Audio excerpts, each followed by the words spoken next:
Marco Aurélio, Epicteto ou até os estoicos gregos antigos, percebo logo que a coisa é bem mais profunda. É como comparar um oceano com uma poça d'água. O estoicismo verdadeiro é estranho, complexo e, ao mesmo tempo, incrivelmente bonito. Fala de Deus, da lógica, da matéria, da mente, do que é viver bem. Reduzir tudo isso a meia dúzia de frases motivacionais prontas não faz justiça ao que essa filosofia realmente é.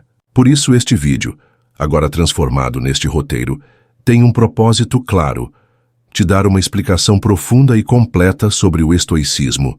No final, você vai conseguir responder perguntas como: o que é o estoicismo de verdade? O que são a física, a lógica e a ética estoica?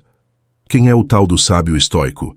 E por que essa filosofia segue firme, viva e relevante depois de tantos séculos? Mas antes de mergulhar nessas ideias, a gente precisa voltar no tempo. A história do estoicismo não começa com Marco Aurélio, como muita gente pensa. Na verdade, Marco chegou bem depois, quase como aquele jogador que entra nos últimos minutos do segundo tempo. Para entender de verdade, temos que voltar à Grécia Antiga, mais precisamente a Sócrates. Ele não fundou uma escola formal, mas plantou sementes em muita gente. A partir dele surgiram os cínicos, os epicuristas, os acadêmicos, os peripatéticos, seguidores de Aristóteles e, claro, os estoicos. Todos esses grupos tinham um ponto em comum herdado de Sócrates. Acreditavam que a filosofia não era só para ficar viajando na teoria. Era para viver melhor. Os gregos, aliás, eram obcecados com essa ideia de entender o que faz a vida humana ser realmente boa. E para isso, misturavam física, lógica, ética, tudo junto no mesmo caldeirão. Não, era coisa separada, como se vê por aí hoje. Para eles, aprender a pensar era aprender a viver. E nesse ponto, os estoicos são um exemplo perfeito desse pensamento. Quem fundou a escola estoica foi um sujeito chamado Zenão de Cítio. Quase tudo o que sabemos sobre ele vem de um livro bem antigo chamado Vidas e Doutrinas dos Filósofos Ilustres, do historiador Diógenes Laércio. Zenão queria descobrir como viver da melhor forma possível. E veja só, para isso, ele consultou um oráculo. Sim, igualzinho Sócrates. O oráculo mandou ele tomar a cor dos mortos, o que ele interpretou como um sinal de que precisava se aproximar do pensamento dos antigos. Resultado, começou a estudar filosofia. Zenão foi parar em Atenas procurando alguém como Sócrates para ser seu mestre. Só tinha um probleminha.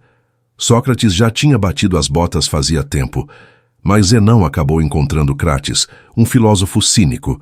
E olha, os cínicos eram casca grossa. Achavam que a gente devia viver com quase nada, ignorar convenções sociais e seguir a natureza de forma radical. Se os estoicos diziam que riqueza é indiferente, os cínicos já largavam tudo e viviam na rua. A própria palavra cínico vem do grego kynikos, que quer dizer como um cachorro. Era xingamento que eles aceitaram como bandeira. Apesar de ter começado com os cínicos, Zenão não ficou só nisso. Ele também estudou com seguidores de Aristóteles e de Platão. Foi só depois de beber dessas fontes todas que decidiu abrir a própria escola. E onde foi que ele começou a ensinar? Num lugar chamado Pórtico Pintado, uma espécie de varanda coberta, bem no meio de Atenas. A palavra grega para pórtico é stoa, e daí vem o nome estoicismo, uma galera que se reunia no alpendre para filosofar. Quem diria que tanta sabedoria começou num cantinho simples da cidade, hein? Seria maravilhoso se a gente pudesse citar textos originais do Zenão, mas não temos. Nada sobreviveu. Tudo o que sabemos vem de relatos indiretos, resumos e fragmentos. O mesmo aconteceu com os dois primeiros sucessores dele, Cleantes e Crisipo. De Cleantes sobrou um hino a Zeus. De Crisipo, só pedaços. Mesmo assim, Crisipo é visto como o grande organizador do estoicismo. Foi ele quem pegou um monte de ideias soltas e deu forma a um sistema completo, como se estivesse montando um quebra-cabeça gigante onde cada peça se encaixa perfeitamente. O estoicismo foi se espalhando depois deles. Vários outros pensadores se destacaram como os chamados estoicos médios, tipo Antípatro e Posidônio. Alguns até fizeram mudanças nas ideias originais. A filosofia foi ganhando fôlego e viajando da Grécia para Roma. Aí chegamos na galera que a maioria das pessoas conhece, os estoicos romanos, como Marco Aurélio, Epicteto e Sêneca. Mas antes de falar deles, a gente precisa entender as 3 grandes áreas que formavam o coração do estoicismo: física, lógica e ética. Essas 3 partes não eram tratadas como matérias separadas, tipo matemática de um lado e biologia do outro. Era tudo costurado. A ética era o destino final, o fruto da árvore. Mas para chegar nela, você tinha que passar pela lógica e pela física. E vale dizer que física aqui não era só gravidade e movimento, como a gente aprende na escola. Para os estoicos, física envolvia tudo que tem a ver com o universo: Deus, a alma, o tempo, a matéria. Já a lógica era o estudo da razão, do pensamento claro, do que a gente hoje chamaria de teoria do conhecimento. A lógica deles incluía a análise de argumentos, sim, mas ia além. Envolvia também linguagem, percepção e até retórica. E por fim, a ética, a grande cereja do bolo estoico, era onde tudo se conectava. Era sobre como viver bem, como agir com sabedoria, como cultivar a virtude. Imagina um campo. A lógica é o muro que protege, a física são as árvores e a ética são os frutos. Para colher tem que passar pelas outras 2 partes primeiro. Só que hoje em dia muita gente já quer pular direto para os frutos e ignora o resto do caminho. Aliás, se esse conteúdo está fazendo sentido para você, deixa um like e comenta aqui embaixo. Isso me ajuda a entender que estou no caminho certo e fortalece nossa comunidade de irmãos estoicos. A física estoica é considerada por muitos como uma visão materialista do universo. Mas os estudiosos costumam preferir o termo corporalista, porque para os estoicos tudo que realmente existe tem corpo, tem substância.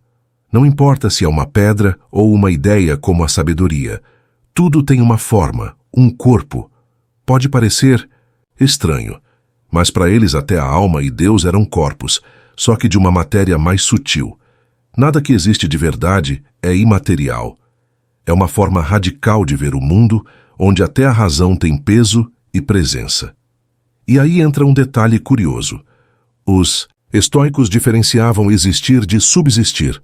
Olha só, coisas como tempo, espaço ou até as ideias e os significados que a gente expressa com as palavras. Isso tudo subsiste, mas não existe da mesma forma que uma pedra ou uma árvore. Parece um jogo de palavras, né? Mas não é.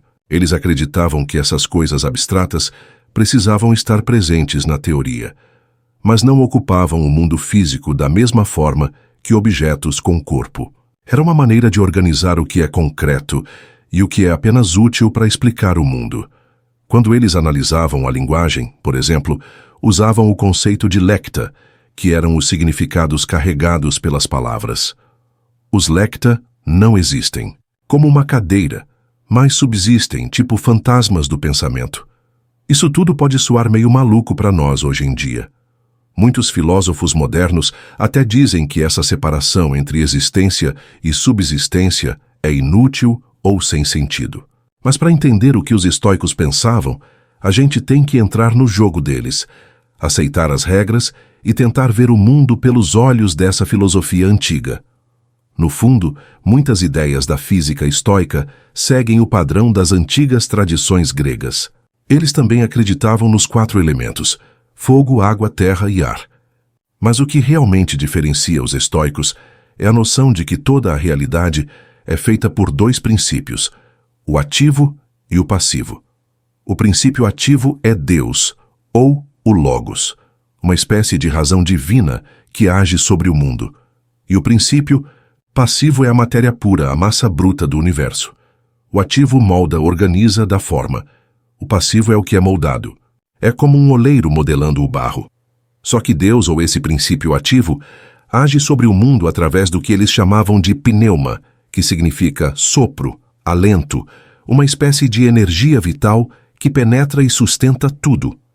O pneuma é o que faz com que cada coisa seja o que é: um cavalo, uma pedra, um ser humano. A diferença entre um e outro está no grau de pneuma que existe em cada um. Quanto mais tenso e estruturado o pneuma, mais complexo é o ser. O ser humano, por exemplo, teria um pneuma mais desenvolvido do que uma árvore, justamente porque tem razão. E a razão, para os estoicos, é o que nos torna verdadeiramente humanos. Essa força vital que vem do Logos e permeia tudo, também é o que torna o universo totalmente determinista. Ou seja, nada acontece por acaso. Tudo tem uma razão de ser, tudo faz parte de um plano cósmico. Até as tragédias. Para o estoico, o universo é como um relógio gigantesco, onde cada engrenagem, cada dor, perda ou alegria tem uma função. Não existe erro, existe ordem.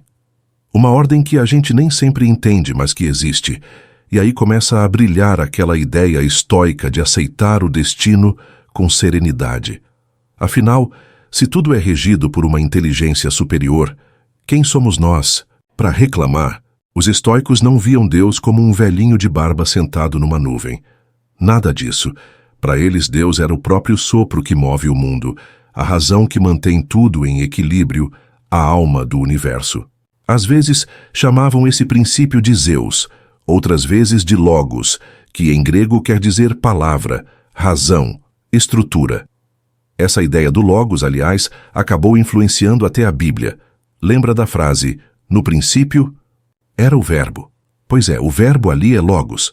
Só que para os cristãos o Logos virou uma pessoa, Jesus. Já para os estoicos, o Logos era mais uma energia cósmica, impessoal, que conecta tudo. Imagina o universo como uma sinfonia. Cada nota, cada instrumento, cada pausa está ali por um motivo. Pode até parecer bagunça quando você escuta só um trecho, mas quando ouve a peça inteira, percebe a harmonia. Os estoicos acreditavam que até as tragédias, as perdas, os momentos de dor, faziam parte dessa música. Tudo estava interligado, tudo tinha propósito. E mesmo quando a melodia desafinava para os nossos ouvidos humanos, o universo lá de cima ainda enxergava beleza naquela dissonância. Por isso eles diziam que o mundo passava por ciclos. Em certo momento tudo se organiza como agora. Depois tudo é destruído pelo fogo e começa de novo. Um eterno recomeço, como se o universo respirasse. Inspira, expira.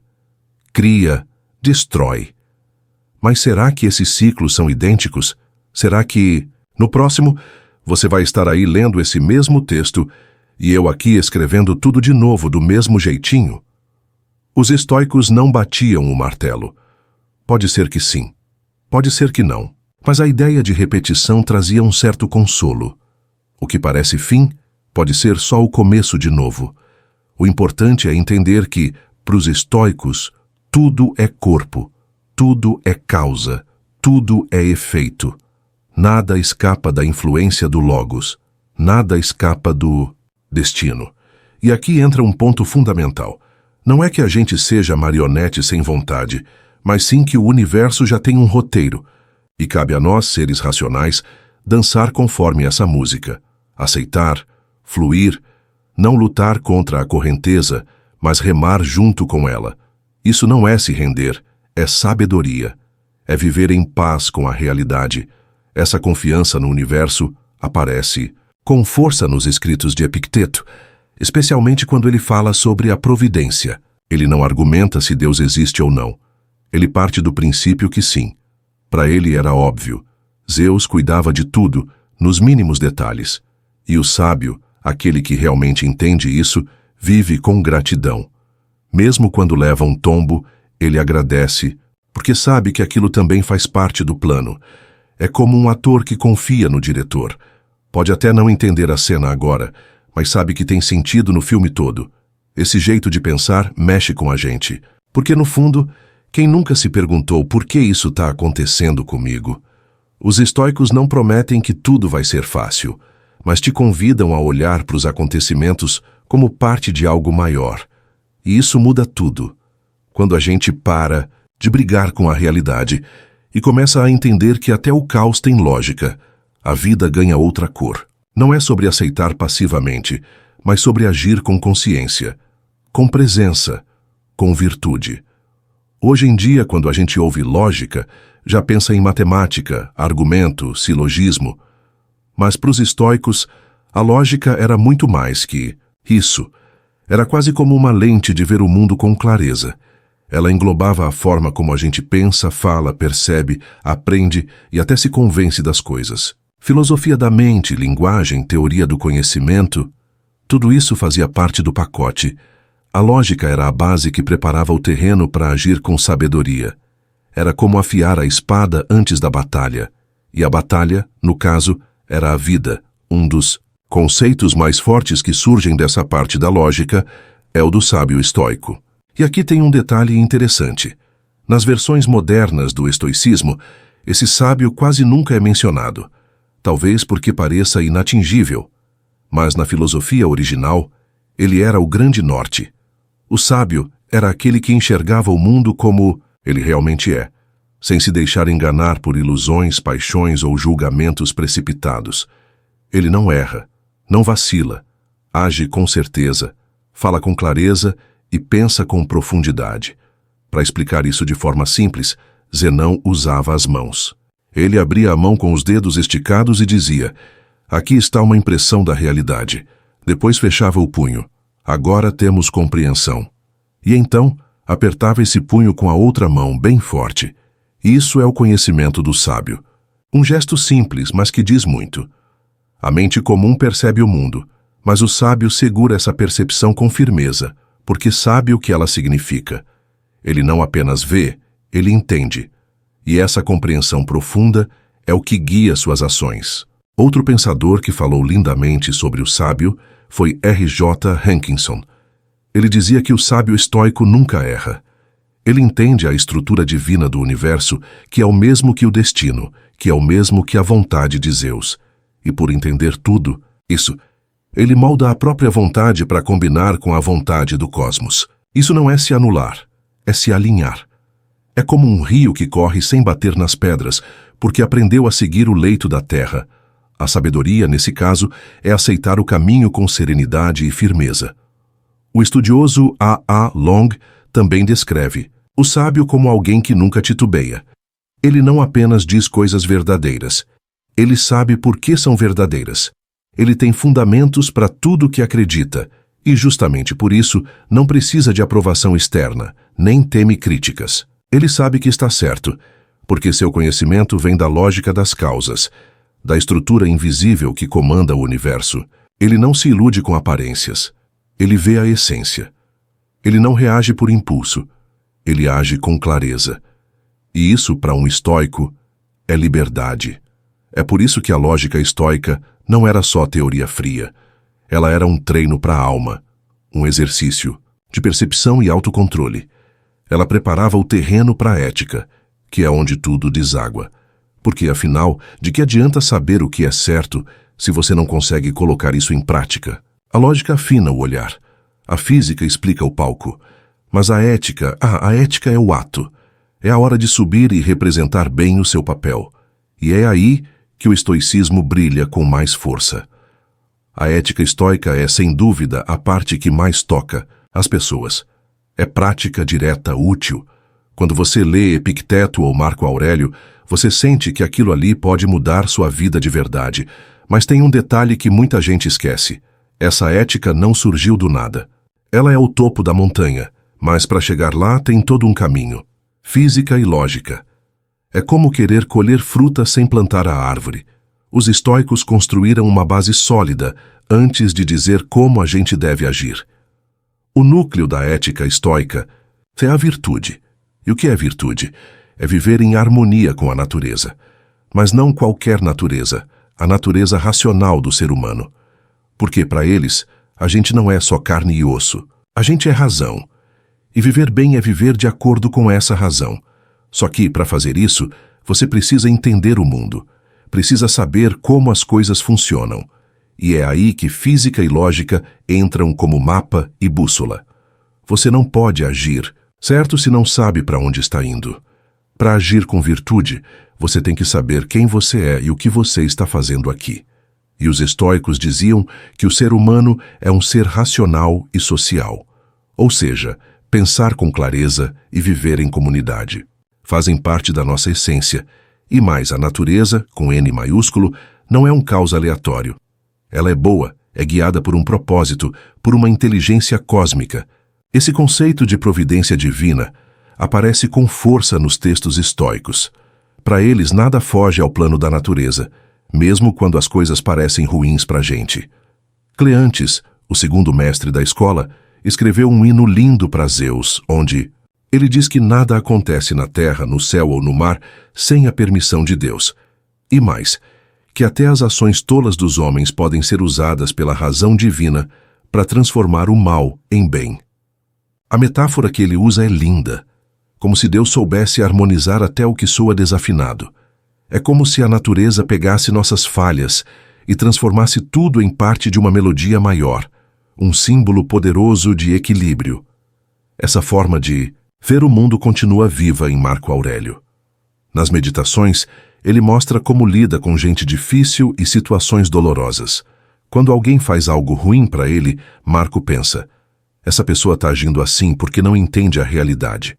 Ela ignora quem é e qual seu papel no mundo. E com isso ele não guarda rancor. Ele sente compaixão. E quando as coisas saem do controle, ele tenta adotar o ponto de vista do universo. Talvez isso pareça ruim agora, mas pode ser que faça sentido dentro do todo. E isso o conforta. Marco, no fundo, está tentando imitar o sábio estoico. Aquele que vê tudo com clareza, que age com base na razão, e que não se deixa levar pela raiva ou pelo medo. Ele tenta aplicar a física e a lógica na vida real, usando o entendimento da ordem do universo como base para fazer o bem. Mesmo sem saber se algum dia alcançaria esse ideal, ele caminhava na direção. E essa jornada, mais do que o destino, é o que importa para os estoicos. Porque viver bem não é sobre ser perfeito, mas sobre andar com coragem na direção certa. Os estoicos diziam que o bom e o mal não estão nas coisas externas, mas nas nossas escolhas. O mundo pode até te bater, te rejeitar, te virar as costas, mas a sua virtude, a sua capacidade de agir bem, isso ninguém pode tirar. Nem a morte, nem a pobreza, nem a injustiça. Em toda situação sempre existe a chance de agir com coragem, justiça, sabedoria e moderação. Essas são as 4 virtudes principais do estoicismo. 4 pilares que sustentam a alma de quem quer viver com propósito. Agora, claro, os estoicos também reconheciam que nem sempre temos opções boas ao nosso redor. Às vezes parece que só existe o ruim e o péssimo. E aí, em casos extremos, como guerras ou prisões injustas, eles chegavam até a defender que o suicídio poderia ser uma saída aceitável. Confesso que essa parte me incomoda um pouco, e muitos estudiosos hoje também discordam, mas dá para entender a lógica deles. Se você chegou num ponto onde a única opção é perder a virtude, talvez sair da vida seja a última ação virtuosa. Forte, né? Deixando essa parte mais pesada de lado, tem algo muito bonito na forma como os estoicos tratavam prazeres e dores. Eles chamavam essas coisas de indiferentes. Não porque não tinham importância nenhuma, mas porque não eram o centro da vida. Prazer é bom? Claro, mas não é o que define a sua felicidade. Dor é ruim? Com certeza. Mas também não destrói sua paz interior. Para eles, essas coisas são como o clima. Mudam o tempo todo, mas você não precisa se perder com cada tempestade. Riqueza, fama, saúde e beleza, tudo isso entra na lista dos indiferentes. São preferíveis, sim, mas não essenciais. É tipo escolher entre andar na chuva ou debaixo de um guarda-chuva. Se tiver guarda-chuva, melhor. Mas se não tiver, você ainda pode seguir caminhando. O que importa mesmo é como você caminha, com firmeza, com virtude, com dignidade. Essa era a essência da ética estoica. E é aí que eles viram um grande contraste com outras escolas, como os epicuristas, que valorizavam o prazer como objetivo de vida. Os estoicos acreditavam que o verdadeiro bem é interno. Ele nasce quando você age de acordo com a razão, quando você escolhe fazer o certo, mesmo quando tudo ao redor parece errado. E aí vem outro ponto importante. O sábio estoico, aquele ideal de ser humano, seria alguém que não é guiado por paixões. Ele não deixa as emoções tomarem o volante. Ele sente, claro, mas sente com clareza, sem se afogar. Ele não se torna refém das próprias reações. E é por isso que alguns diziam que o sábio era apático, no sentido antigo da palavra, livre das paixões que dominam os comuns. Isso gerou um mito moderno que vive circulando por aí. Ah, os estoicos querem eliminar as emoções. Mas isso é meia verdade. O estoico não nega que você vai sentir medo, raiva ou tristeza. A diferença é que ele não se entrega a essas emoções como se elas fossem senhoras absolutas da sua vida. Ele olha para elas de frente, entende o que está sentindo e ainda assim escolhe agir de forma virtuosa. Não é sobre reprimir, é sobre governar. Ter o leme firme mesmo com o mar agitado. Lembra quando a gente falou lá no começo sobre Zenão, Cleantes e Crisipo? Pois é. Depois deles, o estoicismo começou a se espalhar como fogo em palha seca. Ganhou força, viajou da Grécia para Roma e começou a se misturar com outras correntes. Vários pensadores foram acrescentando camadas, questionando, adaptando. Alguns diziam que o estoicismo estava sendo diluído, mas a verdade é que ideia boa mesmo sobrevive quando se transforma. E foi isso que aconteceu. A filosofia do alpendre virou conselheira de imperadores. É nessa fase que aparecem os estoicos romanos. E olha, que turma! De um lado temos um escravo liberto chamado Epicteto, do outro, um político e escritor chamado Sêneca. E no topo, nada menos que Marco Aurélio, o imperador de Roma. Cada um com uma história de vida completamente diferente. Mas todos beberam da mesma fonte, a filosofia que ensina a viver bem, mesmo quando o mundo desmorona. Isso mostra como o estoicismo é democrático. Ele fala para quem está no topo e para quem está no chão. Epicteto começou como escravo de um secretário do imperador Nero. Passou por humilhações, teve o corpo marcado, mas nunca perdeu a dignidade. Depois que foi libertado, virou professor de filosofia. Seus ensinamentos foram tão marcantes que seus alunos registraram tudo. Seus escritos, como o Manual e os Discursos, são tesouros de sabedoria prática. Epicteto falava, como quem viveu na pele. Para ele não importava o que te fazem, mas sim como você reage. Ele era a própria encarnação da ideia de que a liberdade começa por dentro. Já Sêneca era um verdadeiro camaleão, político, escritor, conselheiro do imperador e, claro, filósofo. Sua vida foi cheia de altos e baixos, e ele mesmo admitia suas contradições. Mas ainda assim, suas cartas, especialmente as cartas a Lucílio, são um mergulho profundo no coração do estoicismo. Sêneca falava sobre como lidar com o tempo, com o medo da morte, com a raiva, com a solidão. Suas palavras são como espelhos, fazem a gente se enxergar com mais honestidade, mesmo quando não gostamos do que vemos. E por fim, temos Marco Aurélio, o último dos chamados bons imperadores. Governar Roma naquela época era como tentar domar um cavalo selvagem durante uma tempestade. Mas Marco fazia isso escrevendo reflexões para si mesmo. Ele nunca quis publicar aquelas anotações. Mas elas sobreviveram e hoje a gente conhece como Meditações.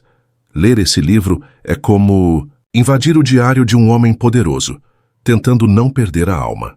Ele escrevia para lembrar a si mesmo de não se deixar corromper, de agir com justiça, de lembrar que tudo passa, até a glória. O mais bonito é ver como esses três estoicos tão diferentes encontraram no estoicismo o mesmo abrigo. O escravo, o político e o imperador. 3 vidas, 3 mundos, uma só filosofia. Isso mostra que o valor do estoicismo não está no que você tem, mas em quem você decide ser. Não importa o título, o dinheiro ou o lugar onde você dorme. O que importa é a sua atitude diante da vida. E isso, meu amigo, é algo que ninguém pode te tirar.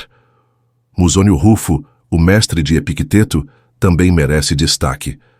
Talvez você nunca tenha ouvido falar muito dele, mas o que sobreviveu dos seus ensinamentos é ouro puro. Ele escrevia sobre temas bem práticos: comida, casamento, trabalho, educação, igualdade entre homens e mulheres.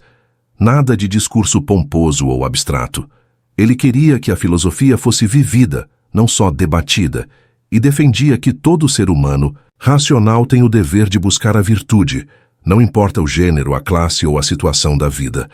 O mais curioso é que Musônio defendia que filósofo bom era aquele que sujava as mãos. Ele achava que viver no mato, plantar, cuidar da própria comida, era parte do aprendizado. Filosofia com o pé na terra, literalmente. Nada de ficar trancado numa torre pensando sobre o universo enquanto a vida passa lá fora. Isso para ele era vaidade disfarçada de sabedoria. O verdadeiro sábio, segundo Musônio, era aquele que conseguia viver de forma simples, útil e virtuosa, sem frescura e sem desculpas. Essa visão prática também aparece de forma cristalina no famoso Manual de Epicteto. A obra começa com uma frase que virou mantra.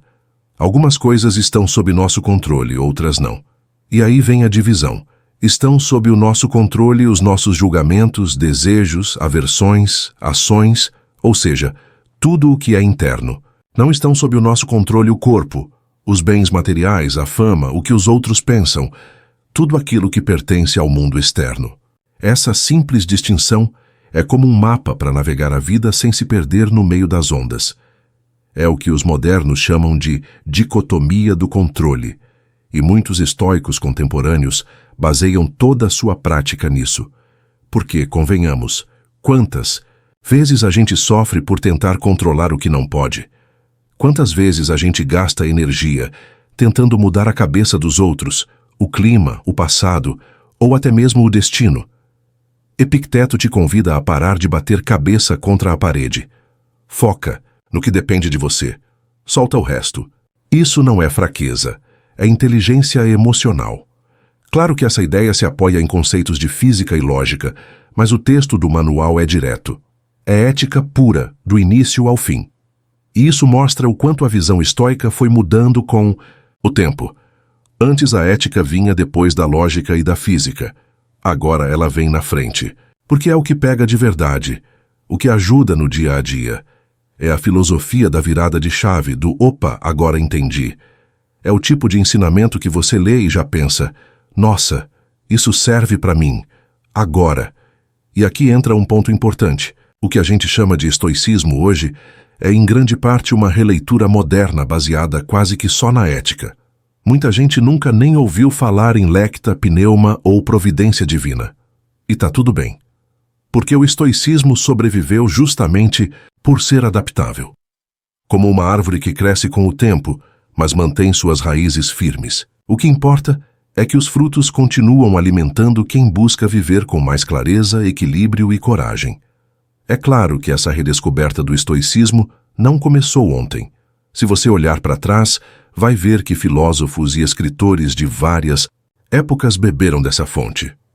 Montaigne, por exemplo, um cético assumido, citava os estoicos com admiração, mesmo discordando de várias coisas. Ralph Waldo Emerson também falou deles com carinho em seus ensaios. Mas o que é curioso é que esses autores pegavam só as partes que ainda faziam sentido para eles e deixavam o resto de lado, tipo a metafísica complicada ou os conceitos antigos demais.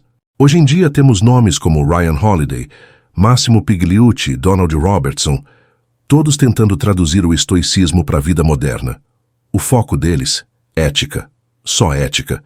É como se pegassem os frutos da árvore estoica e tentassem vender em caixinhas de supermercado, prontos para consumo.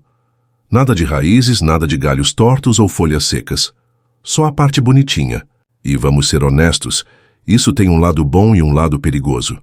O bom é que mais gente entra em contato com ideias valiosas. O perigoso é a filosofia virar frase de camiseta. Por isso, muita gente mais purista diz que esse estoicismo moderno não é estoicismo de verdade, que falta profundidade, que falta lógica, que falta física, que é tudo só um manual de autoajuda disfarçado. E olha, tem um pouco de razão nisso. Mas também é preciso entender o espírito da coisa. A vida mudou, o mundo mudou, e a filosofia precisa respirar junto com a gente. Senão, vira peça de museu, bonita, mas morta. O desafio é manter a alma do estoicismo viva, mesmo com roupa nova. Afinal, o que faz o estoicismo ser tão poderoso é que ele se encaixa na vida real. Não importa se você é um soldado, um empresário uma dona de casa ou um artista. As ideias de Epicteto, Sêneca e Marco Aurélio continuam ecoando, porque falam de algo que nunca sai de moda: como viver bem. Como lidar com o sofrimento, com a perda, com a raiva, com a incerteza. Como manter a cabeça no lugar quando tudo à sua volta parece querer te derrubar. E, principalmente, como manter a integridade quando ninguém está olhando. Só que, para isso, é preciso ir além das frases prontas. É preciso refletir, praticar, se questionar. O estoicismo não é um botão mágico que você aperta e tudo melhora. Ele é uma trilha, um processo, uma escolha diária. Às vezes você vai errar, vai se perder, vai agir movido pela raiva ou pelo medo. Mas aí você lembra: espera, eu posso voltar para o caminho. E é esse retorno constante que te fortalece. É nesse movimento de queda e elevação que a filosofia se faz carne. Então, mesmo que a versão moderna do estoicismo tenha cortado algumas partes do original, ela ainda pode ser um bom ponto de partida. Um convite, uma porta aberta. E, se você aceitar o convite, pode começar a escavar mais fundo. Pode ler as fontes antigas. Pode estudar Zenão, Cleantes, Crisipo. Pode questionar, comparar, repensar. E, no fim, encontrar a sua própria forma de viver com sabedoria. Porque o que importa mesmo não é repetir os estoicos do passado. É se tornar o seu próprio estoico no presente. A grande beleza do estoicismo é que ele nunca prometeu uma vida sem dor. Pelo contrário, ele olha nos olhos da dor e diz: você não me assusta. Isso não é arrogância, é lucidez. Os estoicos não queriam que você virasse um robô sem sentimentos. Queriam que você fosse forte o bastante para sentir tudo, e mesmo assim continuar no caminho certo. É como atravessar um incêndio com o coração firme. Queimar, sim. Desistir, nunca. E é aí que mora a verdadeira liberdade estoica. Liberdade não é fazer tudo o que dá vontade. Liberdade é conseguir dizer não para o que te faz mal. É poder escolher a ação certa, mesmo quando a errada parece mais fácil. É ser dono das suas emoções e não escravo delas. Essa liberdade é silenciosa. Não grita, não se exibe. Mas quando você encontra, sente um alívio no peito. Um tipo de paz que não depende de nada lá fora. Só de você com você mesmo. Sabe o estoico? Aquele ideal quase impossível de alcançar pode parecer distante demais. Mas ele serve como farol. Ele ilumina a direção. E cada pequeno gesto nosso, cada vez que a gente escolhe ter paciência, ser justo, agir com coragem, é um passo em direção a esse farol. Talvez a gente nunca chegue lá completamente, mas cada passo já vale a pena. Porque não é sobre perfeição, é sobre melhoria constante, é sobre não deixar a alma adormecer. Por isso, o estoicismo pode ser duro às vezes. Ele não te dá colo, ele te dá espelho, mostra o que você tem de bom, mas também o que precisa mudar. Ele não te promete aplausos, só responsabilidade. Mas isso é libertador, porque te devolve o controle. Te mostra que mesmo quando tudo está fora do lugar, você ainda pode ser um bom ser humano. Você ainda pode agir com virtude. E isso já é mais do que muita gente sonha em fazer. E se você chegou até aqui nesse conteúdo, é porque busca isso também. Talvez você esteja cansado de soluções mágicas. Talvez esteja tentando entender como viver melhor num mundo que parece cada vez mais barulhento, injusto e confuso. E o estoicismo pode ser essa âncora. Não uma âncora que te prende no fundo, mas uma que te estabiliza no meio da tempestade. Uma filosofia simples, mas profunda. Antiga, mas mais atual do que nunca. Se esse conteúdo está fazendo sentido para você, deixa um like e comenta aqui embaixo. Isso me ajuda a entender que estou no caminho certo e fortalece nossa comunidade de irmãos estoicos. A verdade é que o estoicismo não quer te transformar em outra pessoa. Ele quer que você seja você mesmo, só que com mais consciência. Quer que você entenda que viver bem não tem nada a ver com ter controle sobre tudo, e sim com aceitar o que não depende de você e agir com excelência sobre o que depende.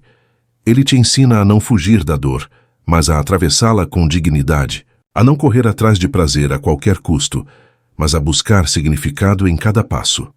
Essa filosofia, que nasceu numa varanda grega, atravessou séculos, impérios, guerras, quedas e renascimentos. Sobreviveu porque fala de algo essencial: a luta interna que todo ser humano enfrenta. A dúvida, o medo, a raiva, a vontade de desistir, o desejo de fazer o bem, o esforço de se manter íntegro num mundo que tenta te dobrar. O estoicismo não nega nada disso. Ele olha de frente e diz: você pode suportar e pode agir bem, mesmo assim. Se você leu Marco Aurélio, Epicteto ou Sêneca, sabe que nenhum deles tinha uma vida fácil. Marco era imperador, mas cheio de dores. Epicteto foi escravo. Sêneca viveu sob ameaça constante. E ainda assim, todos escolheram a virtude. Todos escolheram não se tornar amargos. Todos buscaram manter a alma limpa, mesmo quando tudo ao redor estava sujo. Esse é o verdadeiro estoicismo. Não a ausência de sofrimento, mas a presença de força interior. Então, se um dia você se sentir perdido, lembra disso. Você não precisa controlar o mundo. Só precisa controlar a si mesmo, suas ações, suas reações, suas decisões. E isso já é o bastante para transformar a sua vida. E talvez, quem sabe, a vida de quem está ao seu redor. Porque o exemplo arrasta. A virtude é contagiante. A paz interior, quando é verdadeira, se espalha como brisa leve numa tarde quente, discreta, mas marcante. Se você chegou até aqui, é porque realmente busca crescer e aplicar o estoicismo na sua vida. Então se inscreve no canal e ativa as notificações, porque aqui a gente aprofunda esse conhecimento juntos. E me diz: qual ensinamento de hoje fez mais sentido para você? Comenta aqui porque eu leio tudo. Curtiu?